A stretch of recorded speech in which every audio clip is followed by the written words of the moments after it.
bizni talabalarimiz yasagan ham uni klapni qo'ymaganmiz, faqat nima klapni o'rniga shunaqa serplyutdan foydalanganmiz. Arduino kontrolleri bilan bizda gaz datchigimiz bor. O'zi bu nima edi? Umniy dom loyihasi bo'yicha. Xavfsiz uymi shunaqa loyiha bo'yicha qilingan. Gaz datchiklarimiz gazni bilganda gaz klapanlarimizni yopib beradi va mana xonani havosini almashishga kulerlarimiz qo'yilgan.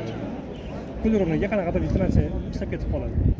Yoki ventilyatsiyaning klapanlari yopiladi agar qanaqadir tutun, yong'in bo'ladigan bo'lsa. Keyin bu yerda dachik vlozni turibdi. Suv qanaqadir miqdorda oshadigan bo'lsa, bizda suvimizni nimasini yopib qo'yadi.